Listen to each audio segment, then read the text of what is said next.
अस्सलाम वालेकुम जी। कासिम खटक आपके खिदमत में हाजिर है। आज का हमारा टॉपिक है मल्टीपल इलील। जी, आपको पता है कि इलील जीन का अल्टरनेटिव फॉर्म है, यानी एक मुतबादिल शक्ल है। इससे पहले हम पढ़ चुके हैं लॉ ऑफ इंडिपेंडेंट असॉर्टमेंट में भी, मेंडल लॉ ऑफ सेग्रीगेशन में भी, जीन के कंसेप्ट में भी, कि जीन के दो पार्टनर होते हैं, यानी दो शक्ल होते हैं। लेकिन अभी जो हम पढ़ने जा रहे हैं वो हमारे साथ है मल्टीपल इलील। मल्टीपल का मतलब है कि दो से ज्यादा, यानी अगर खूबसूरत अंदाज में मैं आपको मल्टीपल इलील का डिफिनेशन करूं तो जी, a gene having more than two allele, यानी जीन एक ऐसा जीन जिसका दो से ज्यादा शक्लें मौजूद हो, तो फिर हम उसको कहते हैं मल्टीपल इलील। क्लियर? अब जी आपने बिल्कुल कंफ्यूज नहीं होना है। सबसे पहली बात यह है कि जब एक इलील के दो पार्टनर हो सकते हैं तो दो से ज्यादा भी हो सकते हैं, लेकिन आपने ये बात बिल्कुल जहन में बिठानी है कि ये इलील जिसके दो से ज्यादा पार्टनर है, मिसाल के तौर पर ये हमारे साथ एक जीन है जिसका 6 पार्टनर है, 1 2 3 4 5 6 पार्टनर है। मतलब ये है कि 6 इसके मुतबादिल 6 इसके मुतबादिल शक्लें हैं। For your kind of information मैं आपको ये बताते जाऊं कि एक इलील का ज्यादा से ज्यादा 300 तक मुख्तलिफ पार्टनर हो सकते हैं, लेकिन हर इलील का जो भी शक्ल हो, ये 300 में जो जिस नंबर का शक्ल हो, जिस नंबर का इलील हो, पार्टनर हो या इलील हो, वो उसका लोकस जो है ना सेम होगा। ये बात आप अपने दिल पर लिख ले मल्टीपल इलील में कि लोकस यानी क्रोमोसोम पर पोजीशन ऑफ जीन जो है वो सेम होगा। मिसाल के तौर पर एक बंदे का क्रोमोसोम नंबर 10 है, उसमें ये जीन इधर है। अब जी दूसरे शख्स में यही क्रोमोसोम नंबर 10 में उसी जगह होगा ये, लेकिन किसी दूसरी शक्ल में होगा, किसी दूसरी इलील की शक्ल में होगा, लेकिन लोकस इसका सेम होगा। यानी मल्टीपल इलील की सबसे पहली प्रॉपर्टी ये है कि मल्टीपल इलील का जो इलील जिसके दो से ज्यादा पार्टनर होंगे उसका लोकस यानी position of gene on the chromosome क्या होगा, फिक्स होगा। एक बात। दूसरी बात, जब position of gene on the chromosome fix होगा तो क्रॉसिंग ओवर भी नहीं होगी, नो क्रॉसिंग ओवर अकर। और आपको पता है इससे पहले भी मैं क्रॉसिंग ओवर पर एक वीडियो अपलोड कर चुका हूं, अगर आपने नहीं देखी है तो काइंडली क्रॉसिंग ओवर की वीडियो भी देख ले। और यहां पर इस वीडियो के डिस्क्रिप्शन में उसका लिंक भी दस्तयाब होगा आप लोगों के लिए। तो जी, जब क्रॉसिंग ओवर होगी नहीं होगी तो फिर जेनेटिक वेरिएशन नहीं आएगी, और जब जेनेटिक वेरिएशन नहीं आएगी तो फिर इवोल्यूशन के चांसेस क्या होंगे, कम होंगे, या सिरे से होगा नहीं, अगर होगा तो थोड़ा बहुत होगा। तो ये बात आप अपने जहन में बिठा ले। दूसरी बात यह है कि मल्टीपल इलील की तीसरी प्रॉपर्टी फिर क्या होगी, मल्टीपल इलील एक स्पेसिफिक कैरेक्टर पर इन्फ्लुएंस करेगा, यानी उस पे क्या करेगा, असर करेगा। हर एक कैरेक्टर में मल्टीपल इलील का क्या है, यानी ख्वाओ हर एक कैरेक्टर में हमारे बॉडी में आपको पता है कि हजारों कैरेक्टर ट्रेड मौजूद है, लेकिन हर कैरेक्टर के पीछे मल्टीपल इलील आपको नजर नहीं आएंगे। ठीक है ना?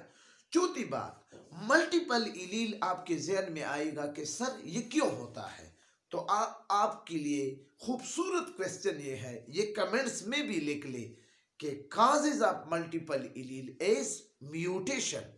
अब ये म्यूटेशन क्या भला है?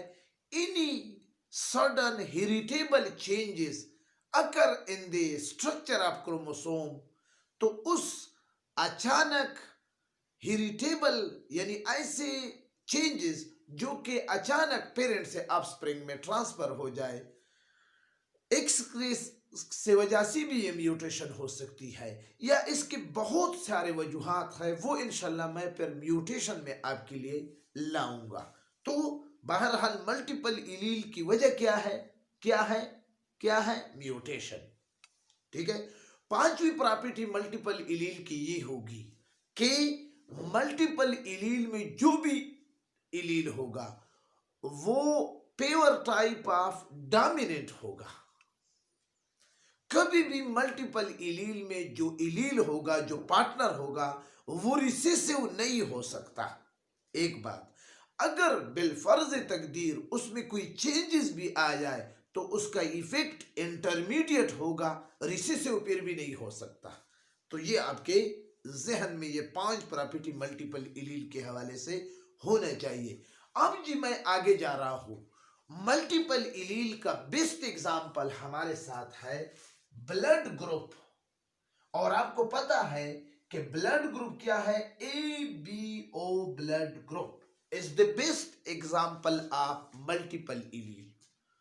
यानी मतलब यह है कि ब्लड ग्रुप के पीछे जो जीन है उसके कई शक्लें हैं, और उस जीन का नाम है आई कैपिटल। यहां पर आपके सामने मैंने एक टेबल ड्रा किया है, अगर आपको नजर आ रहा है तो ये ब्लड ग्रुप है, जीनोटाइप है यानी जेनेटिक मेकअप, एंटीजन है जिसको हम O से जाहिर करते हैं, एंटीबॉडी है जिसको हम Y से जाहिर करते हैं, डोनर है यानी रिसीव फ्रॉम, यानी ये किस किस से क्या करता है? ब्लड को ट्रांसफ्यूज करता है यानी हासिल कर सकता है। तो जी ब्लड ग्रुप के हवाले से मैं आपको इंफॉर्मेशन देता जाऊं कि यूनिवर्सिटी ऑफ वेना में एक साइंटिस्ट ने, जिसका नाम कार्ल लैंडस्टेनर था, 1901 में ब्लड ग्रुप डिस्कवर किया। किस काजेज में? Due to the causes of blood transfusion whenever somebody is dead and some is save. यानी कार्ल लैंडस्टेनर ने 1901 में ब्लड ग्रुप इसलिए डिस्कवर किया कि उसका वजह ये थी कि जब किसी बंदे को, किसी इंसान को ब्लड की जरूरत होती थी, जब हम उसको ब्लड दे देते, ट्रांसफ्यूज कर देते यानी ट्रांसफर कर लेते थे, तो कुछ लोग मर जाते थे और कुछ लोग बच जाते थे। तो कार्ल लैंडस्टेनर और दुनिया के बहुत सारे साइंटिस्ट हैरान थे कि आखिर इस ब्लड में क्या चीज है कि इसके ट्रांसफ्यूजन से कुछ लोग तो मर जाते हैं और कुछ लोग बच जाते हैं। अगरचे दोनों को ब्लड की जरूरत होती है, डॉक्टर वगैरह एडवाइस कर लेते थे कि अब इसको ब्लड की जरूरत है, तो ये क्यों मर जाते हैं? तो जी कार्ल लैंडस्टेनर ने 1901 में इस बात का पता चला और 1930 को इस ब्लड ग्रुप के कारनामे पर, डिस्टिंग्विश पर, इसको क्या मिला? Nobel prize. साइंस की दुनिया में जो सबसे बड़ा इनाम है, जिसको नोबेल प्राइज कहा जाता है, वो कार्ल लैंडस्टेनर को 1930 में मिला। ठीक है ना, कि ये आपने बहुत ज्यादा बहुत बड़ा काम किया है। तो जी देखते हैं कि ब्लड ग्रुप में क्या चीज है। अब जी उसने उस ब्लड ग्रुप में, ब्लड ग्रुप की जी बेसिक 2 टाइप है, एक मेजर ब्लड ग्रुप है और एक माइनर ब्लड ग्रुप है। आपकी इंफॉर्मेशन के लिए डियर मैं आपको ये भी बताता चलूं कि 200 डिफरेंट ब्लड ग्रुप है जिसमें कुछ, एक को बेसिक मेजर ब्लड ग्रुप कहते हैं, ABO ब्लड ग्रुप, और RH यानी रशिस फिक्टर, रशिस मंकी में जो ब्लड ग्रुप डिस्कवर किया गया है, जो पॉजिटिव और नेगेटिव की सूरत में, और माइनर ब्लड ग्रुप तकरीबन MNS, P, किल, गेट, डीगो, डपी, लीवस, लुथरन, मुख्तलिफ किस्म के रेयर ब्लड ग्रुप है। यानी अब जी मैं आपको ABO ब्लड ग्रुप की तरफ ले जा रहा हूं। आपको ये पता होनी चाहिए कि ब्लड क्या चीज है। ब्लड वो लिक्विड है, the liquid which flow in the vessel is called blood. अब जी ब्लड के अंदर 92% प्लाज्मा है, जबकि 8% इसके अंदर सेल है। आपको ये भी पता है कि ब्लड के अंदर एक सेल है रेड ब्लड सेल जिसको RBC कहा जाता है, और एक है WBC और एक है प्लेटलेट। तो मैं यहां पर RBC की बात उठाऊंगा। यहां पर आपके लिए मैंने बड़ा खूबसूरत रिप्रेजेंटेशन किया है। मिसाल के तौर पर ये ब्लड है, इसके RBC पर एक ग्लाइकोप्रोटीन स्ट्रक्चर है, यानी कार्बोहाइड्रेट और प्रोटीन से बना हुआ एक स्ट्रक्चर है जिसको एंटीजन कहा जाता है। जी, अगर किसी आदमी के ब्लड में RBC के सरफेस पर ए एंटीजन मौजूद हो तो उस बंदे का, उस पर्सन का ब्लड ग्रुप क्या होगा? A। इसी तरह अगर किसी पर्सन का ब्लड में जो RBC है उस पर B एंटीजन मौजूद हो तो उसका ब्लड ग्रुप क्या होगा? B। इसी तरह अगर किसी आदमी के ब्लड में RBC सेल पर A B दोनों एंटीजन मौजूद हो तो उस आदमी का ब्लड ग्रुप क्या होगा? AB। और अगर किसी पर्सन का ब्लड ग्रुप पर कोई एंटीजन मौजूद ना हो तो उसका ब्लड ग्रुप क्या होगा? वो। ये बात जी मैं आपको बताते जाऊं कि जहां पर एंटीजन होगा वहां पर एंटीबॉडी लाजमी तौर पर होगी। ये आपने फर्स्ट ईयर की इम्यून सिस्टम के चैप्टर नंबर 13 में पढ़ा है कि जहां पर एंटीजन होगा वहां पर लाजमी तौर पर एंटीबॉडी उस एंटीजन को खत्म करने के लिए आएगी। लेकिन आपको एक बात और भी बताऊं कि एंटीबॉडी उसी तरह नहीं होगी जिस तरह एंटीजन है। अगर किसी आदमी के ब्लड में एंटीजन A है तो वहां पर एंटीबॉडी A नहीं होगी बल्कि एंटीबॉडी B होगी। अगर कहीं पर किसी पर्सन के RBC में एंटीजन B है तो वहां पर एंटीबॉडी A नहीं होगी, B नहीं होगी, A होगी। तो अगर किसी पर्सन के ब्लड ग्रुप में RBC में दोनों एंटीजन मौजूद है तो वहां पर कोई एंटीबॉडी नहीं आएगी। इसी तरह अगर किसी पर्सन में कोई भी एंटीजन नहीं मौजूद हो तो वहां दोनों एंटीबॉडी आएंगे। यही चीज जो मैंने आपके लिए लगाई है। अब ये जीनोटाइप आप फिलहाल छोड़ दे, इसके बाद जेनेटिक बेसिस पर मैं खुद आपको एक्सप्लेन करूंगा। अब देखो, ब्लड ग्रुप A है, RBC पर A एंटीजन मौजूद है। अब जी क्या होगा? B एंटीबॉडी होगी, A तो नहीं आ सकती। इसी तरह B ब्लड ग्रुप है, एंटीजन B होगा इसलिए B ब्लड ग्रुप है, एंटीबॉडी A आएगा, B तो नहीं आ सकता। सेम एंटीबॉडी तो सेम एंटीजन, सेम एंटीबॉडी नहीं आ सकती। इसी तरह AB पर एंटीजन AB है, अब दोनों एंटीबॉडी है, दोनों एंटीजन मौजूद है। अब जी न A के आने की चांसेस है न B के आने की चांसेस है, तो यहां पर कोई नहीं है, नल। अब जी O में कोई एंटीजन नहीं है, अब यहां पर दोनों के आने की चांसेस है तो इसलिए दोनों एंटीबॉडी आ गई है। यकीनन आप इंशाल्लाह एंटीबॉडी और एंटीजन का तो क्लियर हो गया। अब जी इसके बाद है जीनोटाइप। तो जी जीनोटाइप क्या है? अब जी ये एंटीजन, ये एंटीबॉडी, ये एंटीजन जो A पैदा हुआ है ये तो खुद तो पैदा नहीं हुआ है। जैसे मैंने आपको कहा कि ये ब्लड ग्रुप A है, इसके RBC पर एक एंटीजन ग्लाइकोप्रोटीन स्ट्रक्चर है A, ये पैदा हुआ है, इस वजह से इसको हम A कहते। लेकिन आपको एक बात बताऊं मजे की कि ये एंटीजन खुद ब खुद पैदा नहीं हुआ है, बल्कि इसके पैदा होने के पीछे क्या चीज है? जीन। ठीक है ना, इसके पैदा होने की, ये एंटीजन एक जीन की वजह से पैदा हुआ है और उस जीन को हम I से डिनोट करते हैं। ठीक है ना, अब आपको ये भी पता है कि एक जीन के दो फॉर्म है, दो पार्टनर लाजमी तौर पर होंगे, ठीक है ना। आपको मैं एक बात मल्टीपल इलील में शायद भूल गया हूं जी, कि हर एंटीजन के ख्वाह जितनी भी पार्टनर है वो एक ही वक्त में उसके दो पार्टनर हो सकते हैं। दो से ज्यादा वो शक्लों में किसी एक आदमी के अंदर मौजूद नहीं हो सकते। किसी एक क्रोमोसोम में वो दो से ज्यादा फॉर्म में मौजूद नहीं हो सकते। तो यहां पर आई कैपिटल जो जीन है वो ब्लड ग्रुप को कंट्रोल करता है, एंटीजन को पैदा करता है, और इस आई पर जी एक फॉर्म इस जीन के ये तो एक इस तरह होगा, ठीक है, और दूसरा फॉर्म इसका इस तरह होगा कि आई कैपिटल और आई स्मॉल, ठीक है। अब जी आप यहां पर देखो जीनोटाइप में अगर आपको नजर आ रहा है, ठीक है ना। अब इसी तरह बी एंटीजन के लिए क्या होगा, उसकी भी दो फॉर्म होंगे। एक फॉर्म बिल्कुल डोमिनेंट होगा जो होमोजाइगस है, और एक फॉर्म उसका क्या होगा, हेट्रोजाइगस है, ये रिसेसिव फॉर्म है लेकिन मौजूद तो है जी। इसी तरह अगर दोनों एंटीजन आए हैं तो उसके लिए एंटीजन क्या होगा, ए और बी दोनों आएंगे। इसी तरह अगर कोई एंटीजन नहीं है तो उसके लिए दोनों इस फॉर्म में आएगा, उसका दूसरा फॉर्म नहीं होगा।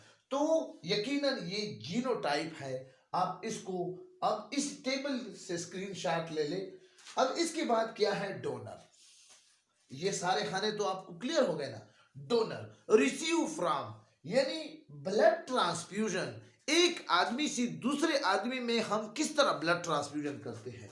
तो ब्लड ग्रुप ए जिसमें एंटीजन ए है और जिसमें एंटीबॉडी बी है, उसको हम सिर्फ और सिर्फ ये बंदा किन किन से रिसीव कर सकता है, ए से रिसीव कर सकता है, ब्लड ग्रुप ए से और ओ से। इसी तरह ब्लड ग्रुप बी वाला बी और ओ से रिसीव कर सकता है। इसी तरह ए बी वाला ए बी और ओ से रिसीव कर सकता है। इसी तरह O blood group O blood से सिर्फ रिसीव कर सकता है। इस टेबल में आप एक चीज को बार बार देख रहे हो जिसको हम कहते हैं ओ ब्लड।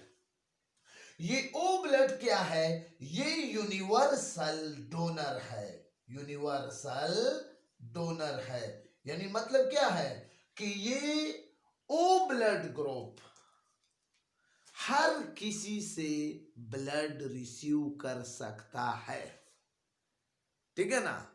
कैन रिसीव फ्रॉम, ठीक है ना। डोनर का क्या मतलब है कि ये हर एक आदमी को ब्लड दे सकता है। क्यों, इसमें एंटीजन है ही नहीं।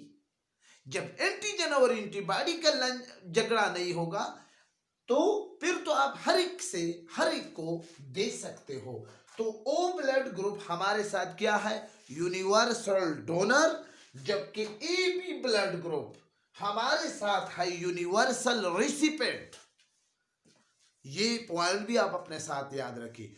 एक है यूनिवर्सल डोनर, हर एक से ब्लड को रिसीव कर सकता है, कौन, ओ।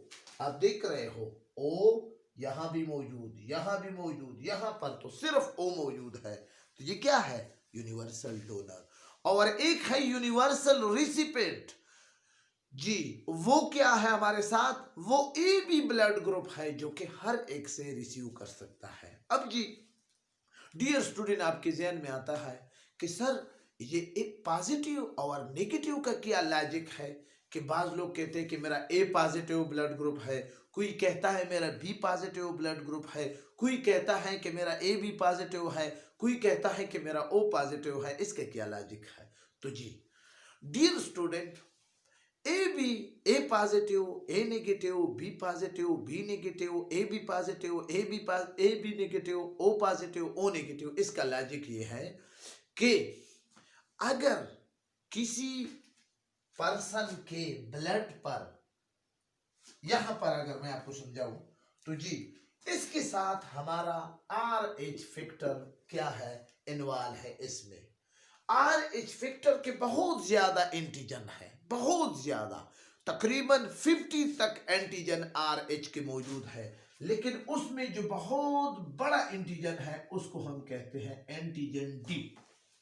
ठीक है ना। अब जी एक बात मैं आपको समझाऊं कि ये एक पर्सन है जिसका ब्लड ग्रुप है क्या A।